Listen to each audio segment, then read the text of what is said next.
Mind Your Farm Business on RealAgriculture.com is brought to you by RBC Royal Bank. Welcome to the Mind Your Farm Business podcast, brought to you by RBC Royal Bank. I'm Shaun Haney, founder of RealAgriculture.com and host of Real Ag Radio on Rural Radio 147, Sirius XM. You can find more episodes of this podcast by going to mindyourfarmbusiness.com. Today, we're going to talk about a topic I know frustrates you. It really, really does. Okay, so if I ask you the question, are you frustrated by trying to find qualified people to work in your farm business? Well, matter of fact, you probably are if you have employees, if you need employees. Here's the good news. You're in good company with farms across the country. In fact, you're actually joined by most business owners in most industries across Canada. The question is, if the supply of workers is not changing soon, what are you going to do about it? How can you make changes to recruit and retain top performers given this very, very tight labor market? My guest today on the Mind Your Farm Business podcast is Eddie Lemoine. Eddie Lemoine is a renowned international author, keynote speaker, and seminar leader and corporate trainer specializing in leadership, employee engagement, stress management, safety, and success psychology.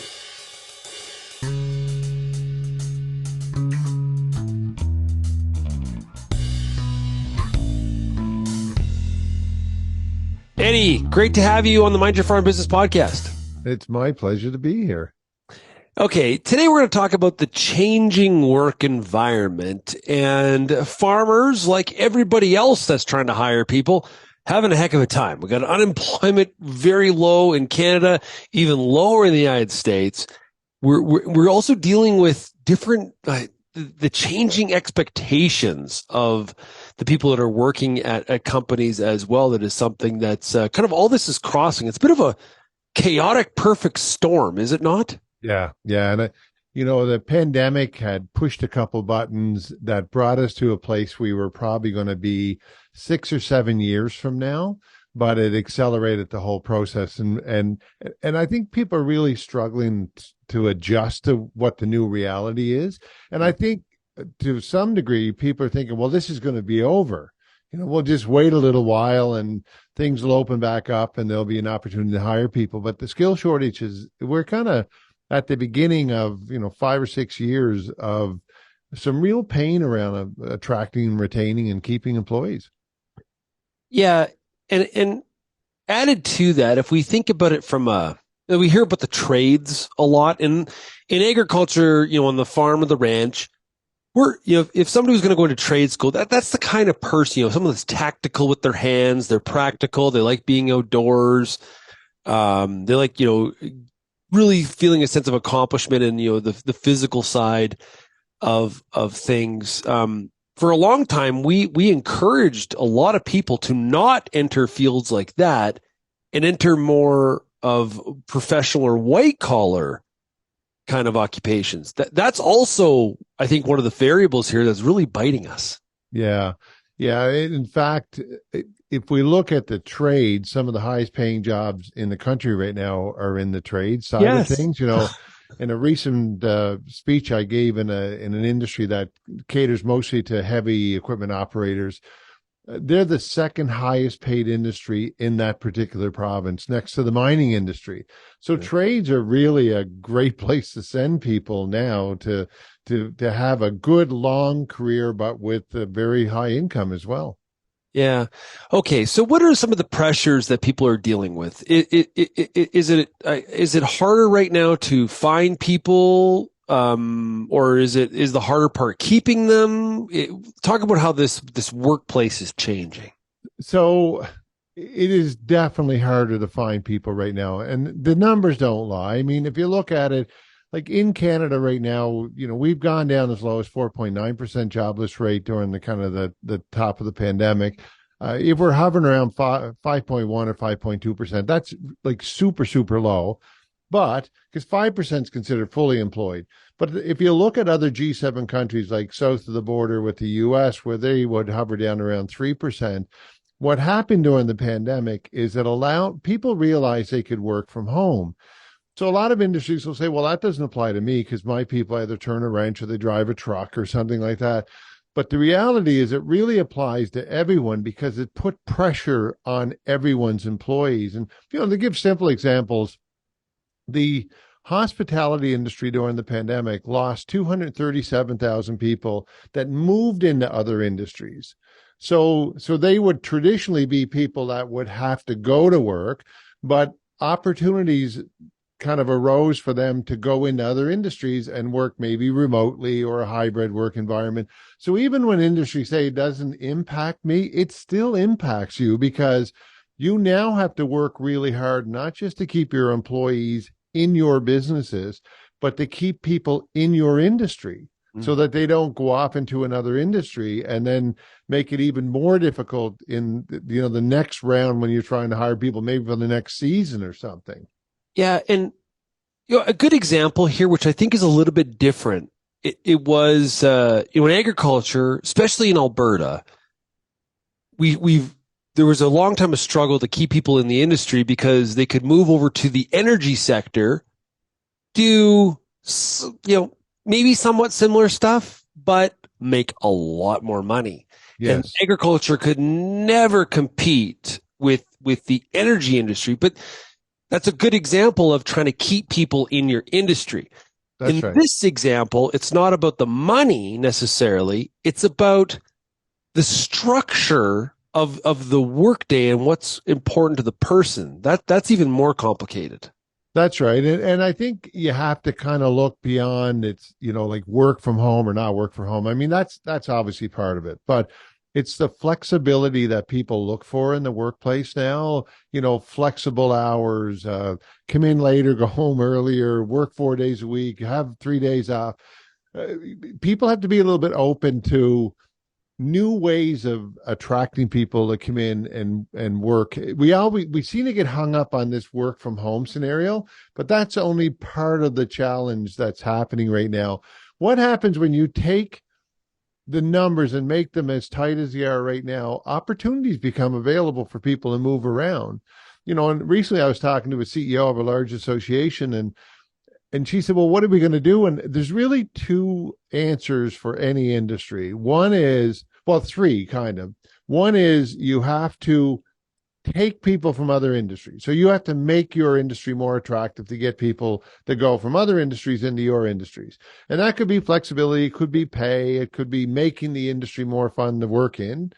The other thing is you've got to get way out in front of this. So like I would suggest to get to the grade 8s and get the grade 8s interested in going into agriculture before they even get to high school, before everyone else gets to them, and try and convince them. And then the other thing, and it's the only other thing we could do right now, is more automation, more technology that we can implement into any given industry so that your reliance on the workforce is going to be a little bit less than it would have been in the past. Okay. But I mean, in your industry. What about the fourth? Immigration. Well, when I think of attracting people, I think of attracting people, whether it's immigration or not. Okay. So in your industry, one of the things that you would look for, one is people that you're trying to attract from other countries. So the competition right now for immigration is all the G7 countries. Like some sectors, and I might get these numbers wrong, but like take nursing, for example. We're seeing Canada recruit nurses from other countries. But there's about a 4.5 million nurse shortage worldwide. So as you attract people in your industries from other G7 countries or other countries that may be really high in the agricultural sector, you're now competing against all those other countries as well to attract people. So obviously there's two you're going to try and attract. One would be people that would move here and stay here, and we would integrate their families and they would grow up in here and contribute to the long-term growth of the country. The other is going to be temporary foreign workers, but even temporary foreign workers now are going to become more difficult to get because you have to compete against other countries that are looking for those same resources.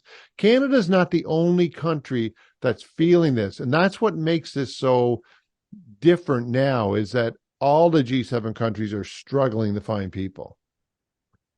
And I remember it was Daryl Bricker, I believe, CEO of Ipsos, that talked about how in his book on immigration and world population, talked about how this period of time where all the G7 countries are trying, racing to try to attract immigrants. This isn't like an infinite supply. That's right. Like it's a sort of it's like a sprint period because if you don't act fast, you're going to end up losing in the end because there's not this infinite supply of them coming. We have a glut's not the word, but we have a certain amount right now that our countries are able to access. That's right. And, even when you bring people in from other countries, so if immigration is the solution for some of your people in your industry, and it absolutely would be, then it comes down to the three questions everyone asks when they come to work is, the first question is, why is this job important to me? So for people that walk in the door, everyone is different, but a lot of time it's paycheck, geography, benefits, those types of things, their ability to feed their families. The second question they ask is, who am I going to work with? And that comes down to what's my boss like and one of my fellow employees that I, work with. And then the third question is, well, what do you want me to do? Now, the first question is the reasons why they join. So if you hit the hot buttons, you have a really good opportunity to get them to come here. So if you hit the paycheck, the geography, the vocation, those things, it's everything you do after that will dictate not just whether they'll stay or leave, but whether they'll recommend their friends to come and work at your place the next season or the next time around. So that comes down to, what's my boss like? How do they treat me? What are my fellow employees like? Do I enjoy working there? And then the third question, and it's the biggest reasons why people leave right now, is if we constantly have people doing things they dislike doing, they're not going to stay. Now, in the past, they would have stayed because there wasn't a lot of opportunity for them to move, but now there is opportunity. They could move to other, jobs in your industry, or they could choose to leave the industry completely and move into other industries. So how we answer those questions become more critical now than they would have in the past.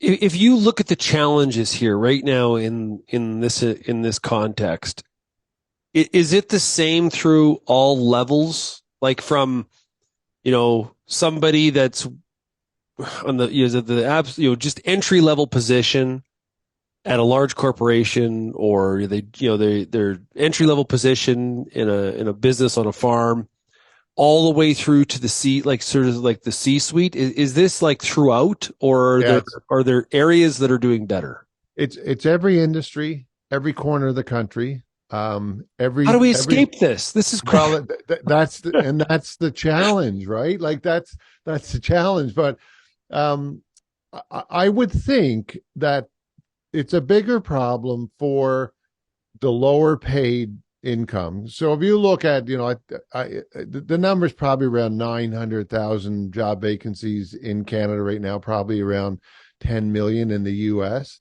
A lot of those jobs are low paying jobs. So if you're bringing someone in to work in your industry, you're competing with the million jobs that are out there available in Canada. That's the choices they have. Obviously, when you get farther up in an organization, there isn't as many vacancies, so they're not competing as much. But I think it's tougher for people that are kind of entering at that low income jobs, and that's why you can't treat people the way you did 2 years or 3 years or 4 years ago. Like you really have to evaluate the way you're managing people so that people will want to come and work in your industries. The last thing you want to have happen is the people to leave the industries and start moving into other industries. We'll get back to the Mind Your Farm Business podcast, but first a word from our sponsor, RBC Royal Bank. This episode of Mind Your Farm Business podcast is brought to you by RBC. Maybe you've had an idea about upgrading your operation, or finally getting that renovation done, or buying some new equipment. Or you want to be a little less reliant on the weather from season to season. Get some help making it happen by speaking with an RBC Agriculture account manager. Then, set up an investment plan to make even more of your ideas happen. Visit rbc.com/chartyourcourse and get started today. That's the case. You just made a statement I think that is significant. You didn't say you can't treat people like you did 20 years ago. You said you can't treat people how you did 3-4 years ago. That's right. That's three or 4 years ago, the numbers are still a little bit in your favor and you can get away with it. What's happening now is we're rewarding good managers, companies that care about their employees better than we would have been 3 or 4 years ago. So the way I see it now is if you get the people, you get the customers. So, 4 years ago, the competition was for the customers. Now the competition's for the human capital to be able to build your business so that you can get the customers. And in every industry that I speak to, one of the number one things that people say to me right now is, we don't think we can deliver what the business we already have, let alone go find more business. Like we don't have the capacity to deliver what we already have. So what does a business do? I'm a farm operation, somewhere in Canada. I realize that, this is an area of struggle for me. We all have, excuses or reasons why that is the case. What do I need to do to fit into this new narrative? Well, I mean, there's a couple of things. One is you have to treat people better. Their work environment, their hours, you have to treat them in a way that they're going to want to come and back and work for you. The other thing is, you have to let people do things that are their strengths. And lots of times, they'll say, well, that works if you're an accountant, or that works if you're an engineer or something. But the reality is every single person who comes to work, there are certain parts of their job they enjoy more than others. Maybe it's somebody that's operating a backhoe, or somebody really likes to drive a piece of equipment now and again, or somebody likes to do some particular job. You have to make sure that your employees do some things that they enjoy doing some of the time. And, the number's not big. A lot of experts believe that it's around 20% of the time. So if you can get people to do what they like doing around 20% of the time, they're more apt to come back. I mean, my start in my career was working in a fish plant. So it's not, it's the other side of the agriculture industry. It falls under the same umbrella under the federal government. There were parts of working in the fishing industry I actually really enjoyed. There are certain jobs that you wanted those jobs. I love to drive the forklift. So every once in a while, they let me drive the forklift. You got to find the jobs that, and the only way you're going to know what those are, you have to talk to your employees and say, what do you like doing the most? And sneak it in every now and again. Doesn't mean they're going to be driving the forklift all the time, but they have to be doing something they enjoy at least 20% of the time. Yeah, well, a good, a little example for everybody is, for example, combine seat time. So what can happen on a farm, combine's a pretty ideal piece of machinery to run. Instead of having the same person run it day after day after day, maybe give some other people some opportunity to at least get a little bit of seat time so that they feel like they're kind of getting that experience. It's just, I think a good comparison to Eddie's forklift example. Now, you, in the category of treating people better, you mentioned hours of work. Now, for a lot of this audience, there's slow times and there's it's go time. This is harvest, so to speak. So, which can come with longer hours. And I think how a lot of farms try to manage it is, listen, in the winter, for example, there's a lot of time for time off. Now, September, October, November, there's no time for time off. I think where a lot of people get the rub is where employees lack the context, the understanding to, understand why they can't go hunting. Yeah. First week in November in the middle of harvest. How do we deal with that? Well, I think a big part of that is communication. You have to be really open with people and say, when the sun shines, we make hay. I mean, your industry literally does that, right? So I think they have to understand that, and that somewhere in the future they'll have that downtime. They'll be able, to this, but you have to be a little bit open to some flexibility. I mean, I'm hearing it all the time where somebody's asking for a day off and they don't want to give it to them and then they quit. So you have to weigh it, right? Like Mhm. if somebody comes to you and they want a little bit of flexibility, what's it worth to you if you lose that person? Now, your industry has some attraction. Like it is a cool industry to work in. Agriculture can attract because it's a good industry. And I can't say it's a fun industry, but it's good industry. Stable. Yeah, compared to maybe other industries that wouldn't be as enjoyable. So you had that going for you, but I think people that manage people have to look at the way they treat them from a lot of different perspectives. With a level of respect that you communicate with them, that you are maybe flexible if time is an issue. Benefits, like things that are important to them. I mean, that's kind of the key. I mean, when I look at some manufacturing facilities now have as many as 20 different shifts a week to be able to accommodate the needs of all their people. We have a manufacturer in the ATV industry in the US that does a shift from 10 in the morning till 2 to accommodate people that want to take care of their own kids before and after school. Like there's different things. Now, obviously it's not going to work for maybe the person working in the field, but in your industry, there's a lot more than just people working in the field. There's engineers, there's mechanics working on vehicles, there's people in marketing. Like every single job in your industry is impacted by what's happening in the job market right now. Yeah, I can think of a couple of examples, farms that have put essentially shift work in place where instead of having, okay, you know what, you're going to work this week 16, 18 hours a day, and we're going to go 7 days a week.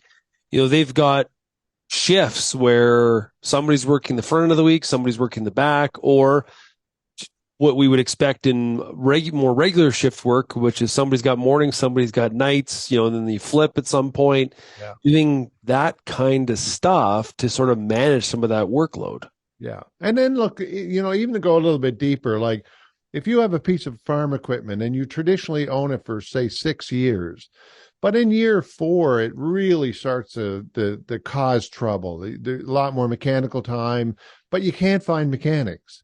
So then you have to reevaluate, well, how long do I keep a piece of equipment? Like every single thing we do now, we have to look at the impact the labor market will have on it.